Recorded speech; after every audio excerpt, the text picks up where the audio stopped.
qu'il y a une véritable part de vérité dans, dans cette question qui est tournée un peu, qui a ce caractère un peu humoristique. Il y a une part de vérité. Et j'espère en tout cas réussir à transmettre ce message ce matin. Ah, pardon?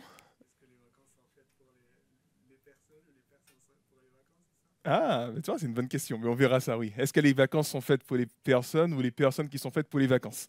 Enfin, vous allez voir pourquoi Akli pose la question, c'est par rapport au texte. J'ai une petite question à vous poser. Quel est le moment de la semaine que vous préférez le plus? Est-ce que c'est le début de semaine, milieu, fin de semaine? Fin de semaine, c'est ça? Le vendredi soir. Et c'est vrai que oui, normalement, nous préférons tous la fin de semaine, le week-end, où nous avons plus de temps libre, nous pouvons vaquer à, à des occupations plus personnelles. Et de manière générale, à mesure où on se rapproche de cette fin de semaine, eh bien, notre joie grandit. Elle ne cesse de grandir. Et ces jours de repos, hein, ces 2 derniers jours de repos, ben, peut-être que vous le savez, mais trouvent leur origine dans la foi chrétienne et plus précisément dans la foi juive, puisque le samedi était le jour de repos des Juifs, le jour du sabbat. Et puis les chrétiens ont choisi le dimanche comme jour de repos par rapport à la résurrection de Christ. Et justement, ben, le christianisme a impacté notre monde, notre société occidentale, de telle sorte qu'aujourd'hui, nous avons le samedi et le dimanche comme jour de repos. Mais imaginez des week-ends où il y a plus de contraintes qu'autre chose, et même plus de contraintes que les autres jours de la semaine. Alors peut-être que c'est ce que vous vivez déjà, hein, des week-ends très chargés. En tout cas, c'était ce que semblaient vivre les Juifs à l'époque de Jésus, le jour du sabbat. Et dans le passage que nous allons étudier, nous retrouvons Jésus toujours en conflit avec les chefs religieux. Ça fait plusieurs dimanches que nous voyons cela, hein, que Jésus est en conflit avec ses chefs religieux. Et là, semblerait-il, Jésus et ses disciples ne respectent pas le sabbat. Alors je vous invite à étudier cela de plus près. Un jour de sabbat, Jésus traversait des champs de blé et ses disciples, tout en marchant, cueillaient des épis. Les pharisiens le firent remarquer à Jésus. « Regarde, pourquoi tes disciples font-ils le jour du sabbat ce qui est interdit ce jour-là » Alors après avoir reproché à Jésus de manger avec des gens de mauvaise vie, lui avoir reproché le fait que ses disciples ne jeûnent pas, cette fois-ci, les pharisiens reprochent à Jésus de ne pas respecter le sabbat. Si les précédentes accusations que j'ai mentionnées plus tôt pouvaient être importantes, cette dernière concernant le sabbat est beaucoup plus grave, puisque le sabbat fait partie de la loi, fait partie des lois fondamentales d'Israël, du judaïsme même. C'est le 4e commandement des 10 commandements, et c'était un signe d'alliance entre Dieu et excusez-moi, j'ai été trop vite. Voilà, c'est un signe d'alliance entre Dieu et son peuple. On le voit par exemple dans Exode 31 que vous voyez affiché. Et de plus, le sabbat est un élément essentiel qui permettait à Israël de se distinguer parmi les nations et de démontrer sa loyauté à Dieu. Et il faut voir la chose dans la mesure où il n'y avait pas ces jours de repos dans les autres cultures. Et là, il n'y avait que les Israélites qui, le samedi, arrêtaient toute activité. Donc c'était particulièrement marquant, en tout cas pour les autres. C'est un signe de témoignage montrant qu'ils appartiennent à Dieu et un signe de leur alliance avec Dieu. Certains rabbis affirmaient que le Messie viendrait si tout Israël respectait scrupuleusement le sabbat. Donc nous voyons par là que le sabbat n'était en aucun cas un commandement mineur, c'était le commandement le plus important avec la circoncision. 2 commandements importants, la circoncision et le sabbat. Respecter le sabbat était l'expression principale de l'observation de toute la Torah. Et profaner le sabbat revenait à renoncer à l'élection en tant que peuple élu de Dieu et à l'alliance avec Dieu.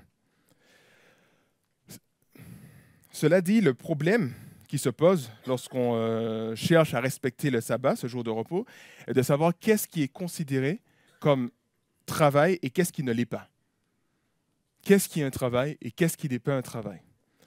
La loi de Moïse interdit le travail de manière générale et ne mentionne explicitement que 4 activités que je vous partage aussi. Dans Exode 34, par exemple, il est question de labourer, de moissonner.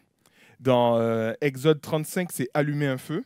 Et dans Nombre 15, c'était ramasser du bois. Parce que les Israélites avaient ramassé du bois le jour de sabbat, ben, ils ont été punis par rapport à cela. Ils n'avaient pas le droit de ramasser du bois. Donc on n'a que 4 activités explicitement interdites, mais sinon, on ne sait pas trop exactement. Enfin voilà, il y a pas, c'est assez général. C'est le jour de repos, on est censé arrêter de travailler. Et dans un souci d'obéir scrupuleusement à ce commandement, les pharisiens ont formé une liste de 39 activités interdites pour ce jour-là.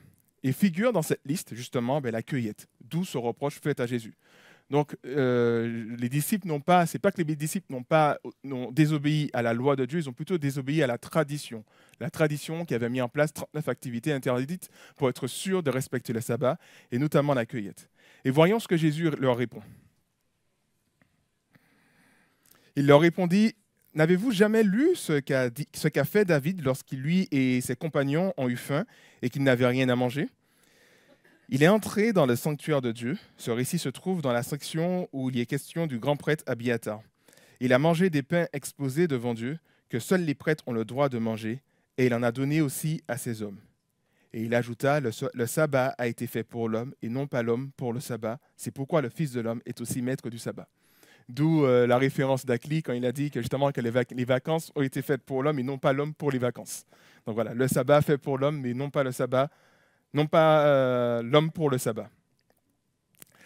Alors pour répondre à l'accusation des pharisiens, Jésus prend l'exemple de David et de ses compagnons. Et c'est vrai que lui et son compagnon ont mangé des pains qui étaient exclusivement réservés aux prêtres. Et à travers cet exemple, Jésus rappelle le sens profond de la loi de Dieu. Elle a pour but le bien-être de l'homme. Elle a pour but de procurer la vie dans toute sa richesse, et non pas d'opprimer l'homme, non pas de l'accabler. C'est pour cela que tout au long de l'Ancien Testament, Dieu rappelle au peuple, à travers les prophètes, qu'observer ses lois, ses commandements, tout en opprimant son prochain ou en ne considérant pas son prochain, c'était un non-sens. On ne pouvait pas obéir à Dieu et en même temps manquer d'amour envers le prochain.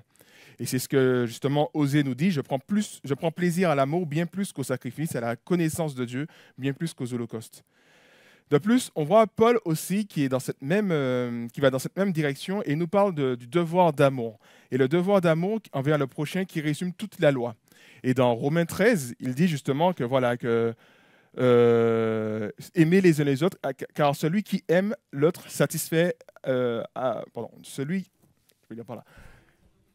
celui qui aime l'autre a satisfait à toutes les exigences de la loi. Et il montre par là que justement en aimant l'autre, on va plus commettre, on n'a pas besoin de, je vais me retrouver. En aimant son prochain, on obéit naturellement à ce commandement qui dit de ne pas commettre de meurtre, de ne pas commettre d'adultère ou de ne pas voler, parce qu'on aime son prochain. Donc la loi, le commandement d'aimer résume toute la loi de Dieu. Et donc, on comprend par là que la loi de Dieu a pour objectif le bien-être de l'être humain et non pas de l'opprimer, non pas de l'accabler. Et dans la même perspective, Jésus rappelle que le but premier du sabbat est de faire du bien à l'homme et non pas le contraire, en fait. Ce n'est pas l'homme qui doit se soumettre au sabbat, c'est le sabbat qui est là pour faire du bien à l'homme. Et force est de constater qu'en voulant observer le sabbat, les pharisiens ont oublié le but premier, qui était de bénir l'homme. Ils ont donc fait de ce jour de paix profonde, j'appelle ce jour un jour de paix profonde, une paix profonde, parce que le sens du mot du sabbat, étymologiquement, il est très proche du mot shalom, du mot paix.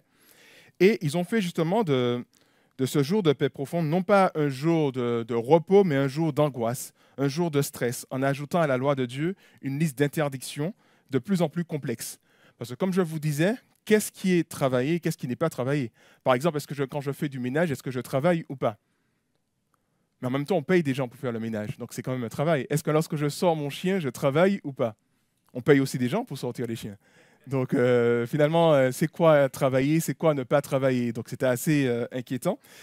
Et donc ils ont essayé d'envisager tous les cas de figure, en fait, pour essayer le mieux possible d'obéir à cette loi. Et par exemple, alors le sabbat commençait le vendredi soir et il se terminait le samedi soir. Et il était interdit, par exemple, à un artisan de sortir le jour du sabbat avec son outil. Par exemple, un scribe ne peut pas avoir une plume sur lui parce que c'est son outil de travail. Ou un artisan ne peut pas sortir avec son burin, son marteau, je ne sais, parce que c'est son outil de travail. Donc si, par exemple, un scribe devait sortir le vendredi à 15h, il faisait en sorte, et il savait qu'il allait rentrer le soir, le jour du sabbat, mais il faisait en sorte de ne rien avoir sur lui pour ne pas se retrouver en faute. Parce qu'il peut sortir avec sa plume, par exemple, et puis finalement il fait nuit, et il se retrouve la nuit avec sa plume sur lui. Et donc c'est comme s'il est déjà dans une perspective de travail. Donc tout ça pour vous dire en fait qu'il y avait toute une liste de règles. Ils essayaient scrupuleusement de comprendre, et de ce fait, ben, c'était quelque chose qui était plutôt, ça devenait plutôt lourd finalement. Et ils ont été à l'opposé du but du sabbat. Ce jour béni s'est transformé en un jour de grande inquiétude, où il faut surveiller ses moindres faits et gestes pour ne pas pécher. Ils ont fait de ce jour de repos un jour de grande fatigue, où, loin de se reposer, il faut être encore plus attentif que les autres jours. Les autres jours, il n'y a pas cette charge mentale de savoir si je travaille ou pas. Mais le jour du repos, alors là, je suis stressé. Savoir est-ce que je travaille, est-ce que je ne travaille pas. Donc voilà, il y a vraiment cette inquiétude en fait. Et je ne sais pas si vous voyez le paradoxe, le jour de repos est devenu un jour d'anxiété. Et comment expliquer cela? Comment expliquer le fait que Dieu offre un cadeau, un jour de repos, où ça devient un jour d'anxiété? En fait, le sabbat a été dévié dans son but premier, de bénédiction. Il est devenu un moyen de salut. Le sabbat n'était pas là pour être un moyen de salut, il était là pour bénir, mais il est devenu un moyen de salut.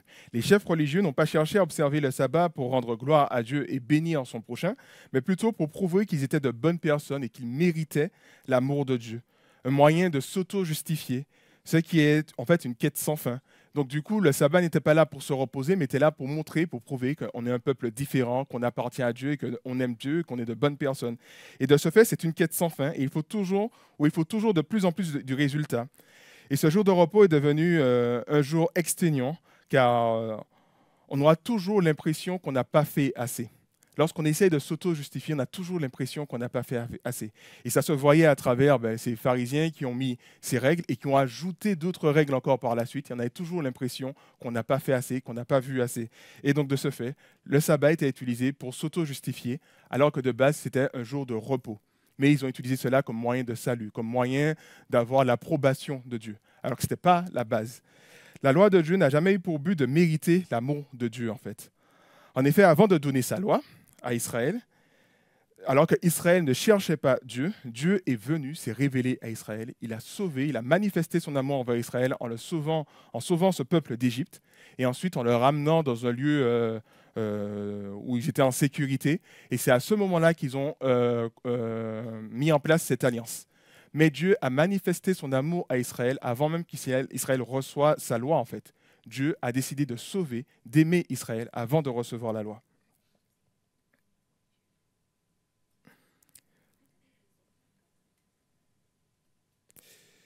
Et la loi n'avait pas pour but de mériter l'amour de Dieu, parce que Dieu aimait déjà son peuple, mais c'était un moyen de répondre à son amour dans la reconnaissance. Voilà, Dieu t'aime, Dieu t'a sauvé, et Dieu t'invite maintenant à obéir à sa loi qui est bonne pour ton bien-être.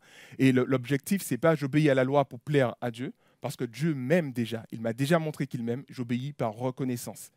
Et c'est assez intéressant de voir cela parce que lorsqu'on lit l'histoire de l'Ancien Testament, nous voyons bien qu'Israël n'a pas vraiment été fidèle en fait.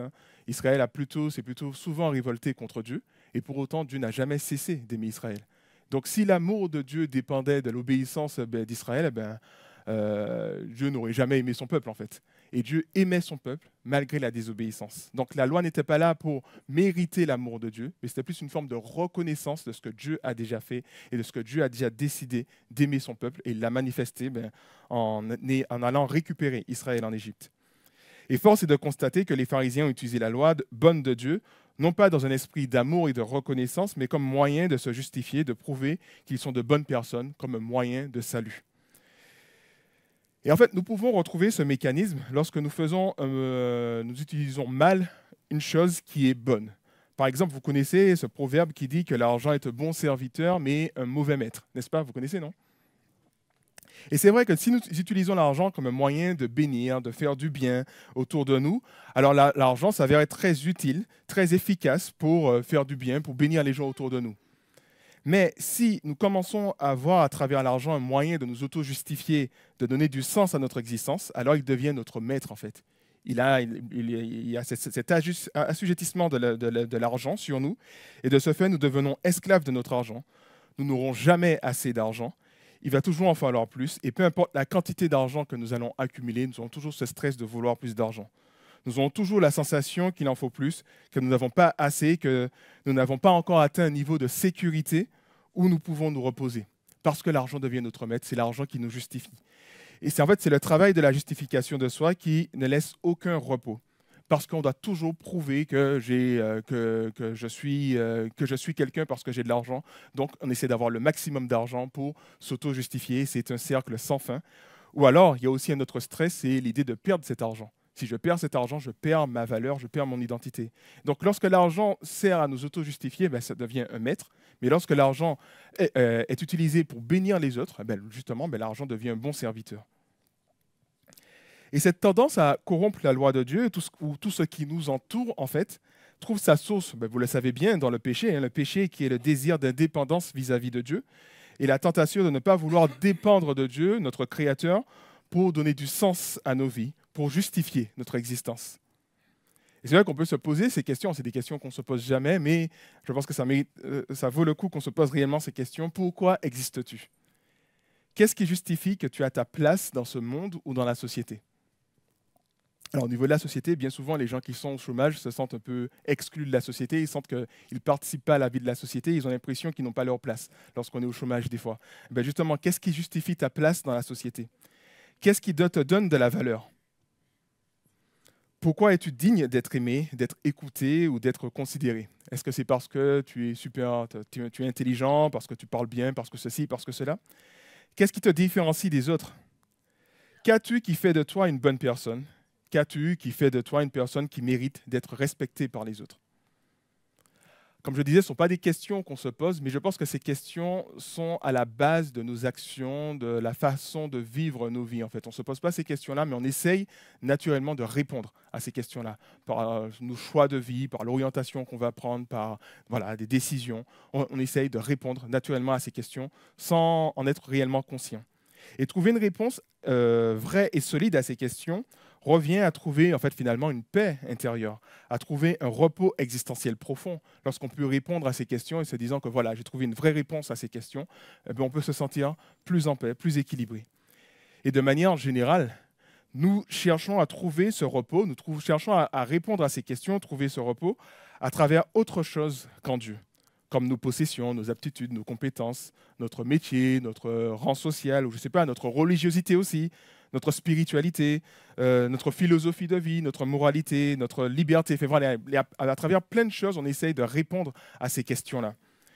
Et toutes ces choses sont bonnes, mais elles ne répondront jamais parfaitement à nos besoins.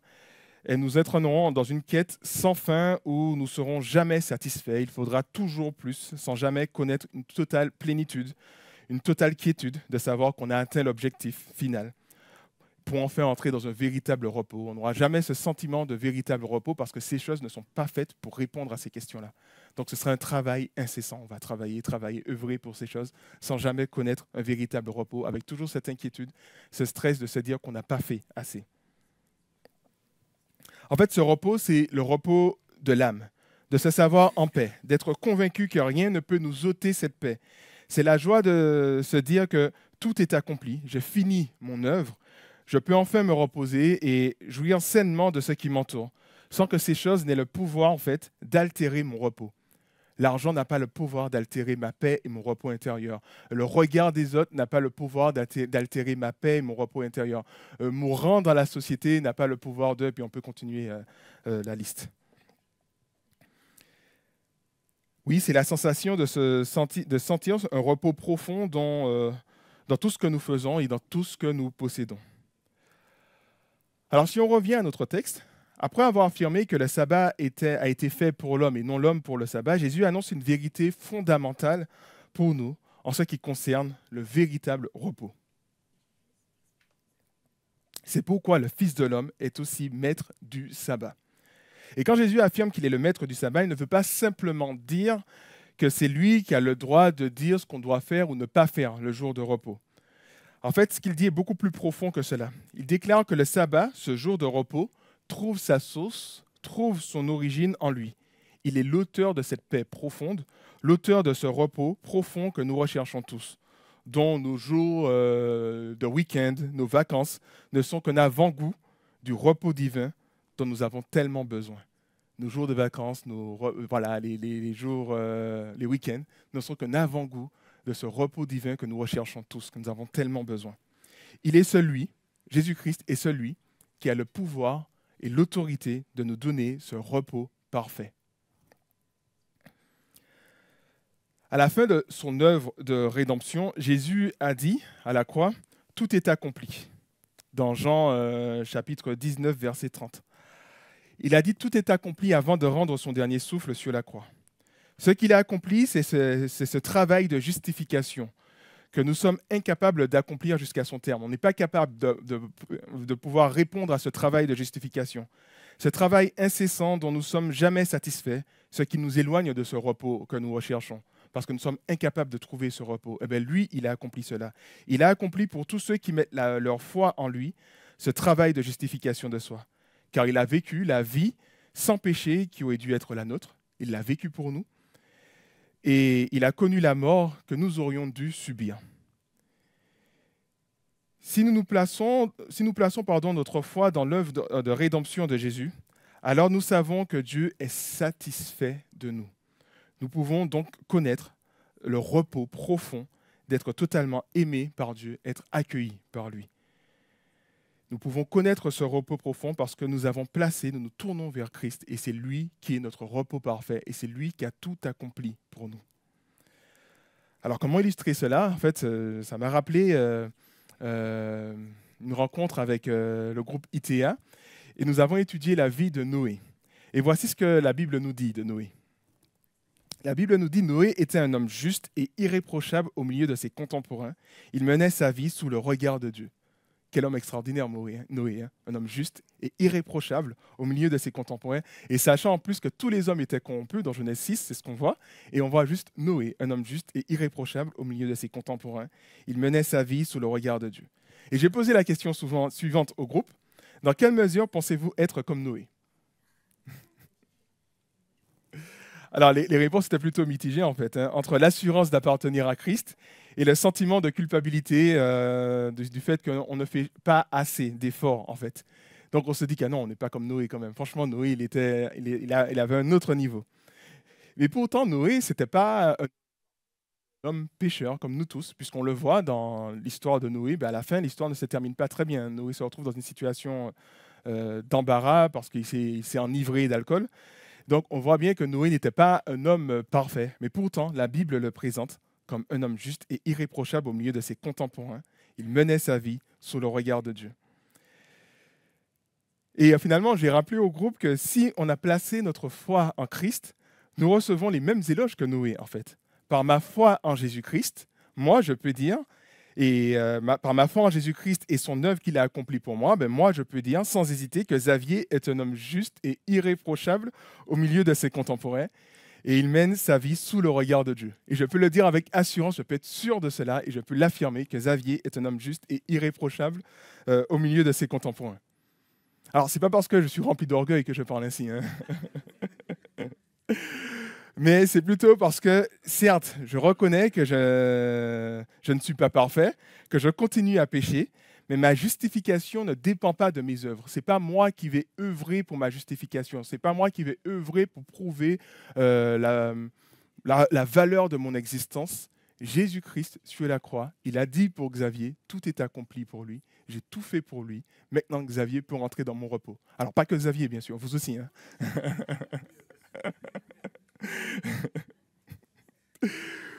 Oui, ma justice... Pardon? Oh, je suis avec le Seigneur, ça va, je pense. Mais ce serait mieux avec vous, j'avoue. Alors, comme je disais, oui, ma justice parfaite est celle de Christ et je bénéficie de son œuvre. Et je n'ai plus besoin de travailler pour cela, je peux me reposer. Je n'ai plus besoin de prouver au monde que je suis une bonne personne. Je n'ai plus besoin de chercher à obtenir l'amour de Dieu parce que Christ a tout accompli pour moi. Et je peux me reposer en lui, je peux me reposer dans ce qu'il a fait pour moi. De sorte que ma piété, mes aptitudes ne me servent plus à me justifier dans un travail sans fin. Si je compte sur ma piété pour être une bonne personne, eh bien franchement, j'aurais été très malheureux finalement, parce que je ne suis pas suffisamment bon et je ne serai jamais suffisamment bon pour mériter l'amour de Dieu.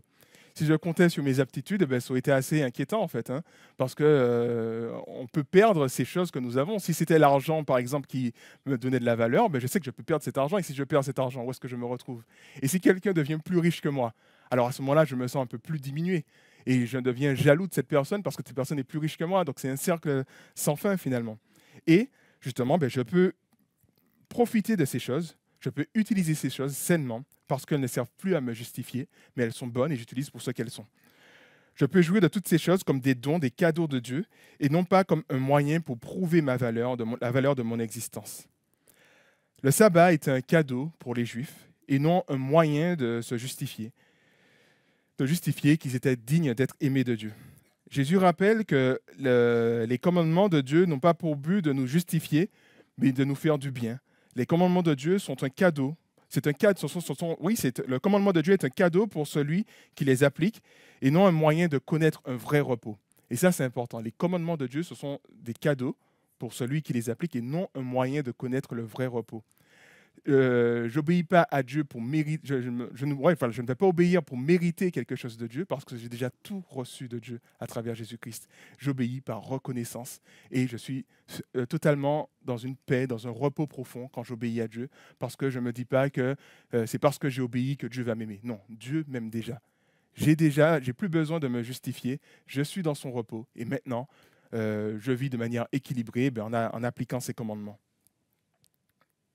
Oui, parce que le vrai repos se trouve en celui qui a tout accompli pour nous et nous invite à connaître ce repos profond dans notre confiance en son œuvre de justification qu'il a accompli pour nous.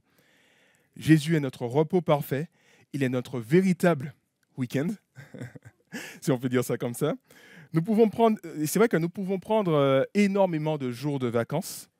Voilà, nous pouvons même passer notre temps à dormir, même dormir des heures. Si nous n'expérimentons pas le repos profond de l'âme, en nous reposant sur ce que Jésus a accompli pour nous à la croix, nous ne serons jamais réellement reposés. On peut avoir des vacances éternelles, on peut partir aux échelles, je ne sais pas ce que vous voulez, faire du ski, ce que vous voulez. On ne sera jamais réellement reposé si on ne se repose pas en Christ. Si nous persistons à chercher le repos hors de Christ à travers nos œuvres, alors nous serons comme les pharisiens qui n'étaient jamais satisfaits et ressentaient le besoin d'ajouter règle sur règle. Il n'y avait jamais assez de règles. Il fallait à chaque fois ajouter des règles pour être sûr de s'approcher d'une certaine valeur. Parce que justement, on est incapable de règle sur règle et pour espérer atteindre un repos finalement qui était hors de portée. Le repos est hors de portée de nous. C'est seulement Christ qui peut nous l'apporter et c'est seulement Christ qui a tout accompli pour qu'on puisse connaître ce repos.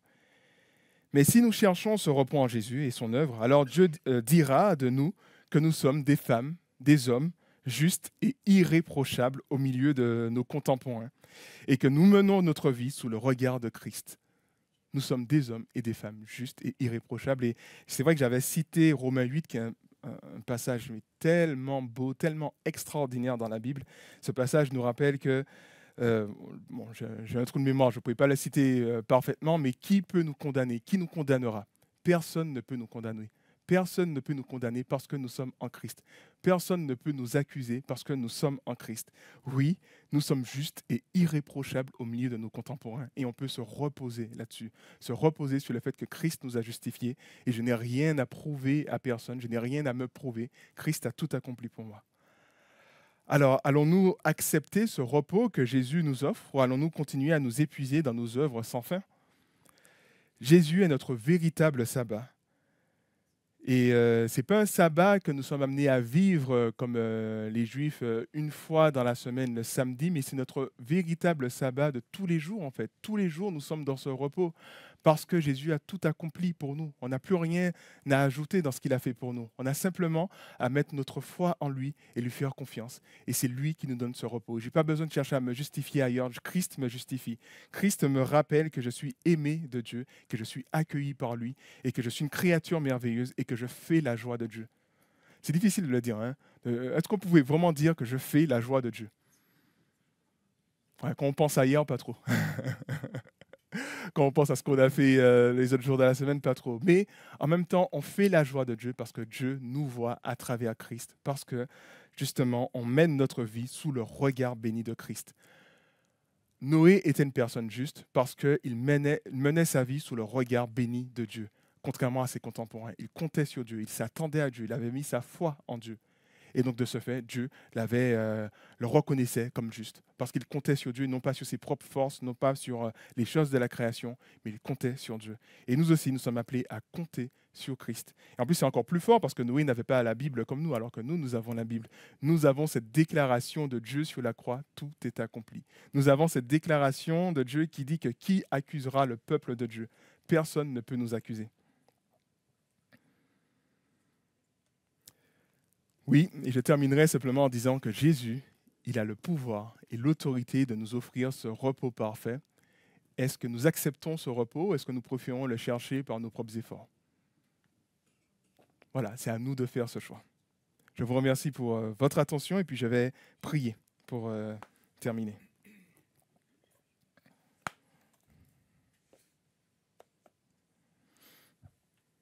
Seigneur notre Dieu, c'est vrai que tu es ce Dieu extraordinaire, ton amour, ta bonté, ta fidélité nous dépassent. Et c'est vrai que plus on creuse ta parole, plus on l'étudie, plus on voit combien tu es ce Dieu qui prend soin de nous. Et tu nous offres ce cadeau que nous recherchons tous, ce repos parfait que nous recherchons tous, et tu nous l'offres gratuitement. Tu nous dis que tu as tout accompli pour nous et de venir nous réjouir dans ta joie, de venir nous reposer dans ta joie, Seigneur. Et je te prie vraiment que tu puisses nous aider, Seigneur, à saisir ces bénédictions que tu nous offres. Je te prie vraiment que tu puisses nous aider à nous débarrasser de toutes ces choses qui viendraient faire concurrence à ce salut si extraordinaire que tu es venu nous apporter. Et que nous puissions vivre notre vie avec toi sur terre dans cette perspective, comme on l'a chanté dans le dernier chant, mais comment te dire merci? Comment te manifester notre reconnaissance? Être vraiment dans cet esprit de reconnaissance de tout ce que tu as fait pour nous et de nous reposer en toi, Seigneur. Merci pour ce Dieu si merveilleux que tu es. Et tu connais peut-être nos luttes. Tu connais peut-être les choses qui ont trop de place dans nos vies et qui nous empêchent de connaître ce bonheur, ce repos. On est tous différents, on a tous un parcours différent, on a tous peut-être des luttes différentes, Seigneur. Mais toi, tu es le grand Dieu qui est au-dessus de toutes ces choses et rien n'est impossible à toi. Et je te prie vraiment en ce matin, Seigneur, de nous visiter, de visiter nos cœurs, de nous libérer de ces esclavages, de nous libérer de ces choses qui nous accablent, de ces choses qui nous épuisent, Seigneur, car tu es venu pour cela et tu as une joie profonde à nous faire partager ton repos, Seigneur. Je veux vraiment te louer parce que tu as mené la vie parfaite que nous étions incapables de mener. Je veux te louer parce que tu as accepté de subir la mort que nous méritions et maintenant la mort n'a plus aucun pouvoir sur nous. Et simplement maintenant, Seigneur, nous sommes dans ton attente, nous sommes dans l'attente de ta venue. Tu es celui que lorsque tu reviendras, tu vas nous faire expérimenter ce repos parfait dans toute sa plénitude, Seigneur. Et nous voulons vraiment être dans l'attente de ta venue et en attendant ta venue, nous voulons apprendre chaque jour à puiser notre force, notre joie dans ce repos, Seigneur, que tu nous offres. Donc, oui, viens nous délivrer, viens nous accompagner, viens nous aider à simplement vivre la beauté de ton évangile. Je t'ai prié au nom de Jésus. Amen.